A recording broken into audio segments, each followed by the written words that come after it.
Hello students, कक्षा 10 के सामाजिक विज्ञान विषय की ऑनलाइन क्लासेज में आपका स्वागत है। पिछली वीडियो में हम भारतीय अर्थव्यवस्था से संबंधित बातों की चर्चा कर रहे थे। हमने देखा था कि अर्थव्यवस्था के अंतर्गत 3 क्षेत्रक शामिल किए जाते हैं, अर्थात व्यक्ति के द्वारा जो आर्थिक क्रियाएं की जाती हैं, इन आर्थिक क्रियाओं को 3 भागों में बांटा गया है। प्राथमिक क्षेत्रक, द्वितीयक क्षेत्रक और तृतीयक क्षेत्रक। हमने जाना कि प्राथमिक क्षेत्रक में उन कार्यों को शामिल किया जाता है जो सीधे ही प्रकृति से प्राप्त होते हैं, जैसे कृषि, खनन, लकड़ी काटना, पशुपालन। ये वो कार्य हैं जो प्रकृति ने हमें प्रदान किए, अर्थात प्रकृति ने, पर्यावरण ने हमें यह तत्व दिए, वस्तुएं दी और हमने उनका इस्तेमाल करना शुरू कर दिया। जैसे लकड़ी काटना मैंने पहले भी चर्चा की थी। लकड़ी मानव नहीं उगा सकता, ये प्रकृति के द्वारा उत्पन्न होती है। जंगल है, पेड़ पौधे उगे हुए हैं, मानव गया कुल्हाड़ी से लकड़ियां काट। तो ये जो कार्य मिला वो सीधे ही प्रकृति से प्राप्त हुआ है। तो ऐसे कार्य जो होते हैं वो प्राथमिक क्षेत्रक में शामिल किए जाते हैं। वही हमने जाना द्वितीयक क्षेत्रक, कि द्वितीयक क्षेत्रक में उन कार्यों को शामिल किया जाता है जो प्रकृति से प्राप्त वस्तुओं का रूप परिवर्तन कर देते हैं। अर्थात प्रकृति हमें वस्तु प्रदान करती है और हम उन वस्तुओं को अपनी आवश्यकताओं के अनुसार, अपने अनुसार उनका रूप परिवर्तन कर लेते हैं। जैसे प्रकृति ने दी लकड़ी और उस लकड़ी से बना डाला हमने फर्नीचर। ये सामने आप देख सकते हैं ब्लैक बोर्ड लकड़ी का बना हुआ है, लेकिन क्या किसी जंगल में किसी पेड़ में ये लटका हुआ मिला था? नहीं, इसे तो हमने निर्मित किया है। मानव को प्राप्त हुई लकड़ी, और लकड़ी किस रूप में प्राप्त हुई होगी? गोल है, आड़ी है, लंबी है, जो भी आप जानते हैं, उससे इस तरह फ्लैट एक समतल हमने बोर्ड बना डाला, तो पूरी तरह से स्वरूप में परिवर्तन कर दिया। और वहीं तृतीयक क्षेत्रक के बारे में भी हमने जाना कि तृतीयक क्षेत्रक में किसी वस्तु का उत्पादन नहीं होता है, अपितु वहां सेवा प्रदान की जाती है। जैसे शिक्षा, चिकित्सा, मैं आपको पढ़ा रहा हूं, डॉक्टर आपका इलाज कर रहा है, बस में आप सफर कर रहे हैं, ड्राइवर आपकी बस को चलाकर ले जा रहा है, वहां सेवाएं प्रदान की जा रही हैं, वहां किसी वस्तु का उत्पादन नहीं होता। तो इस प्रकार से हमारे देश की अर्थव्यवस्था के क्षेत्रकों को 3 भागों में बांटा है। आइए आज शुरू करते हैं एक नए टॉपिक की, और वो है हमारा आज का नया टॉपिक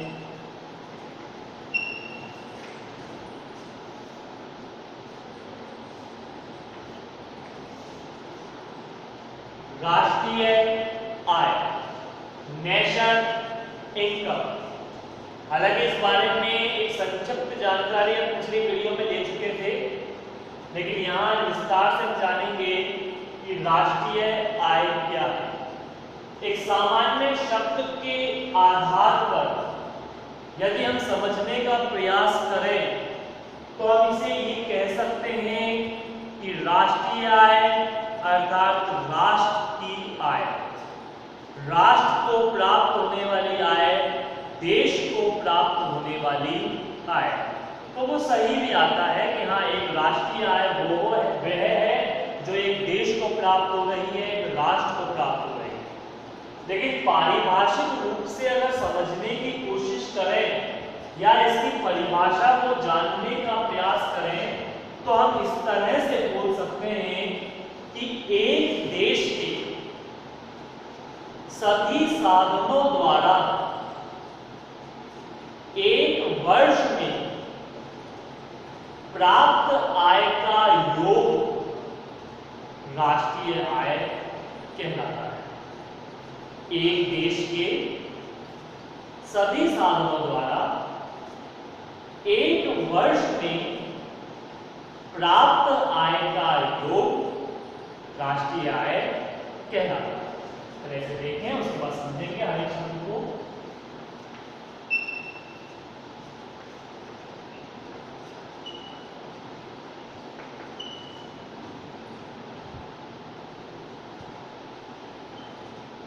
एक देश के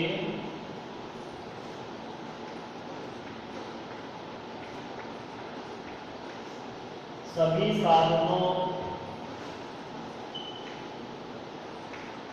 द्वारा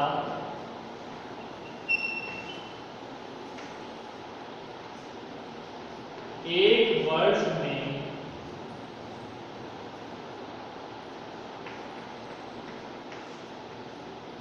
प्राप्त आय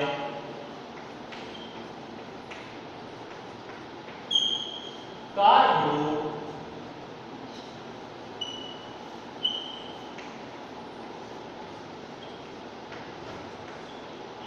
राष्ट्रीय आय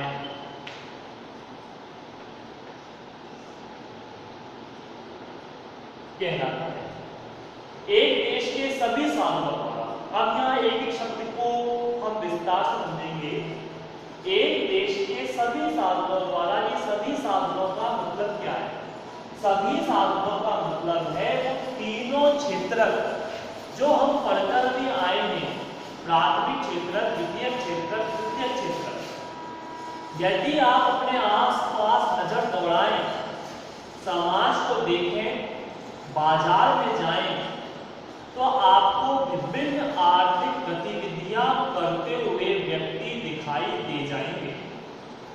कोई मजदूरी कर रहा है, कोई टिकिया कचौड़ी समोसे बेच रहा है, कोई सफाई कर रहा है, कोई अधिकारी पद पर कार्य कर रहा है, कोई निर्देश दे रहा है, कोई निर्देशों की पालना कर रहा है।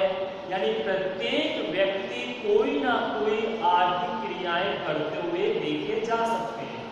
किसी ने अपनी दुकान खोल रखी है, कोई कपड़े सिल रहा है, तो हर एक व्यक्ति आर्थिक क्रिया कर रहा है। उस आर्थिक क्रिया को करने से जो आय देश को प्राप्त होती है, वही आय राष्ट्रीय आय कहलाती है। अब आप उससे ये कह सकते हैं कि व्यक्ति कार्य कर रहा है तो देश को आय कैसे प्राप्त होगी? आय तो उस व्यक्ति को प्राप्त होनी चाहिए जो व्यक्ति कार्य कर रहा है। बिल्कुल आपका कहना उचित रहेगा, लेकिन एक सवाल आपसे अगर ये पूछा जाए कि मान लीजिए एक रिक्शा चालक एक दिन रिक्शा ना चलाए तो क्या देश पर असर होगा या नहीं? तो सोचे, तो मैं पूछना चाह रहा हूं, इस बात को और विस्तार से लेकर चल रहे हैं कि एक रिक्शा चालक यदि एक दिन रिक्शा ना चलाए और जो उसे मजदूरी मिल रही है 100 रुपए, 200 या 500 रुपए, जो भी उसे प्राप्त हो रहे हैं, अगर वो प्राप्त ना करे तो क्या देश की अर्थव्यवस्था पर कोई असर होगा? तो आप उससे कह सकते हैं कि सर नहीं होगा, क्योंकि रिक्शा चालक अगर रिक्शा नहीं चलाएगा तो उससे देश को क्या फर्क पड़ रहा है? बिल्कुल देश को फर्क पड़ेगा। क्योंकि आप सोचिए, एक रिक्शा चालक अगर एक दिन में 100 रुपए कमाता रोजाना, तो सामान्य दिनों की बात है, और उस 100 रुपए को वो अपनी जेब में तो रखेगा नहीं, कहीं ना कहीं उसे खर्च करेगा। वह आटा भी लेकर आएगा, दाल भी लेकर आएगा, कपड़े भी लेकर आएगा, कुछ भी लेकर आएगा, लेकिन खरीदेगा, वस्तुएं प्राप्त करेगा। अब ऐसी स्थिति में यदि वो 100 रुपए की आमदनी प्राप्त नहीं करता तो वो इन चीजों को नहीं खरीदेगा, और जब इन चीजों को नहीं खरीदेगा तो वो पैसा आगे नहीं पहुंचेगा। आगे कहाँ? उन दुकानदारों के पास, दुकानदारों के पास नहीं पहुंचेगा तो वो आगे भी नहीं जाएगा। कहाँ? उद्योगपतियों के पास, उद्योगपतियों के पास नहीं पहुंचेगा तो सरकार तक नहीं पहुंचेगा टैक्स के लिए, चाहे वो टैक्स 1 पैसा ही क्यों ना पहुंचे, मतलब उससे नहीं है, लेकिन पहुंचेगा। अगर एक रिक्शा चालक एक दिन रिक्शा नहीं चलाता तो उस देश को 1 पैसे का लॉस होगा। अब आप कहोगे सर 1 पैसे का क्या लॉस है, मतलब उससे नहीं है। मैं ये नहीं कह रहा कितने का लॉस है कितने का नहीं, आप ये देखिए लॉस तो हो रहा है ना। तो मैं बात तो यही कह रहा था कि देश को नुकसान पहुंचेगा या नहीं। बिल्कुल, अगर एक व्यक्ति एक दिन कार्य नहीं करता है तो कहीं ना कहीं उसका इफेक्ट देश की आय पर पड़ता है, नेशनल इनकम पर पड़ता है। तो यह बात आती है कि एक देश के सभी साधनों द्वारा एक वर्ष, अब ये एक वर्ष कौन सा होता है जरा इसको भी जाने। वित्तीय वर्ष की गणना की जाती है 1 अप्रैल से 31 मार्च के बीच, 1 अप्रैल से 31 मार्च के बीच वित्तीय वर्ष की गणना की जाती है। जो भी बाजार की या बैंकिंग गतिविधियां होती हैं, ये बाजार या बैंक की गतिविधियां इस समय में ही काउंट होती हैं और इस समय को बोला जाता है वित्त वर्ष। ये आया था बोर्ड क्लासेस के अंतर्गत पेपर में कि वित्त वर्ष की अवधि बताइए, आपको लिखना था ओनली 1 अप्रैल से 31 मार्च का समय। जैसे हर एक सेशन अलग अलग होता है, शिक्षा विभाग का सेशन अलग होता है, जुलाई से लेकर जून चलता है, अंग्रेजी महीने जनवरी से लेकर दिसंबर चलते हैं, हिंदी महीने चैत्र वैशाख से शुरू होते हैं, यानी मार्च से आपने सुना होगा चैत्र वैशाख जेठ आषाढ़ श्रावण भाद्रपद, तो वो मार्च से शुरू होते हैं। उसी प्रकार से वित्त वर्ष की जो अवधि होती है वो 1 अप्रैल से 31 मार्च के मध्य चलती है। तो एक वर्ष में जो आय प्राप्त की जा रही है, इस प्राप्त आय का जो योग कहलाता है वह राष्ट्रीय आय कहलाता है। उम्मीद करता हूं ये परिभाषा आप समझ चुके होंगे कि एक देश के सभी साधनों द्वारा एक वर्ष में प्राप्त आय का योग राष्ट्रीय आय कहलाता है। इस राष्ट्रीय आय से संबंधित कुछ और तथ्यों को जान लेते हैं।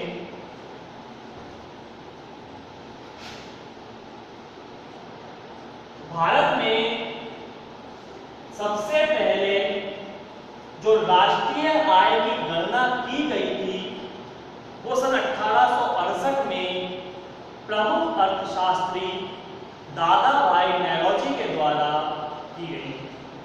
ये सवाल बनता है और बोर्ड क्लासेस में आ भी चुका है ये क्वेश्चन कि भारत में सबसे पहले राष्ट्रीय आय की गणना कब और किसके द्वारा की गई थी। तो भारत में सबसे पहले राष्ट्रीय आय की गणना सन 1868 में दादा भाई नौरोजी के द्वारा की गई।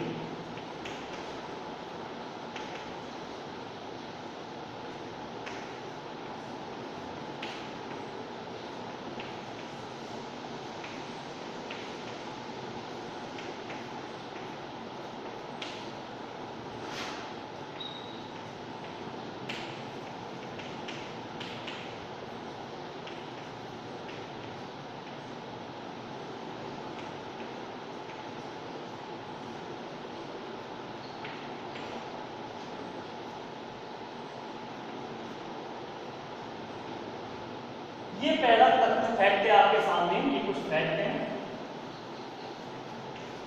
इसमें पहला फैक्ट कि भारत में सर्वप्रथम राष्ट्रीय आय की गणना 1868 में दादा भाई नौरोजी के द्वारा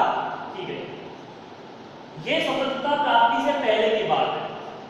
स्वतंत्रता प्राप्ति के पश्चात सबसे पहले अगस्त 1949 यानी 1949 में एक राष्ट्रीय आय समिति का गठन किया गया था।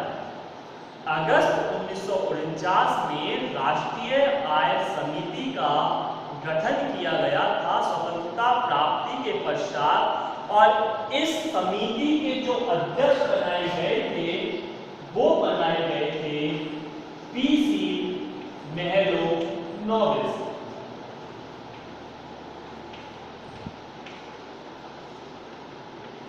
इस समिति के जो अध्यक्ष बनाए गए थे वो पीसी मेहलोनोबिस बनाए गए थे, और इस समिति ने जो अपनी पहली रिपोर्ट पेश की थी देश के सामने, यानी जो आंकड़े पेश किए थे वो 1951 में किए थे।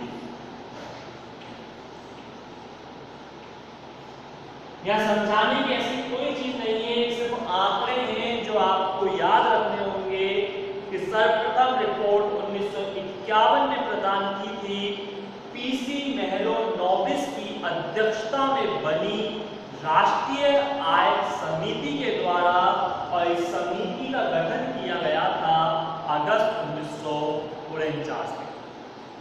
इस समिति ने सिर्फ 4 साल ही कार्य किया। राष्ट्रीय आय समिति जिसका निर्माण अगस्त 1949 में हुआ था, 1951 में इसने पहली रिपोर्ट पेश कर दी थी।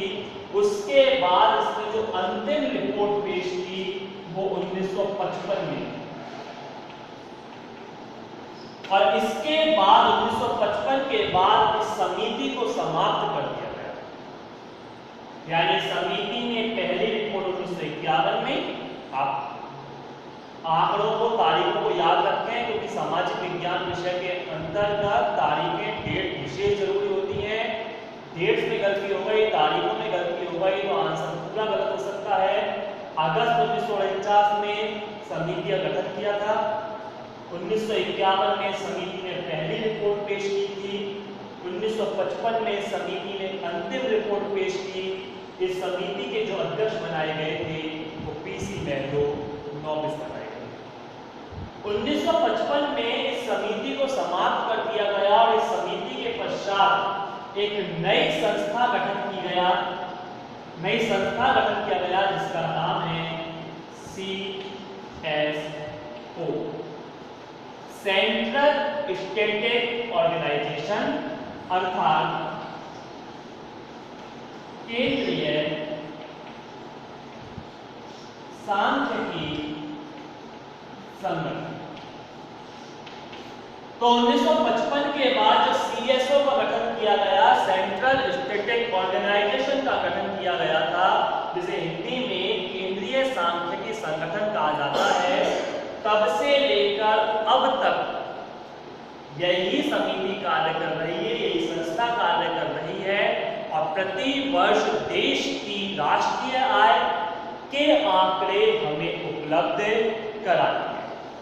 कभी राष्ट्रीय आय देश की बढ़ती है, कभी घटती है। देश की राष्ट्रीय आय में देश के नागरिकों का विशेष योगदान होता है। इससे संबंधित कई अन्य बातों की चर्चा हम आगामी वीडियो में करेंगे। तब तक के लिए धन्यवाद।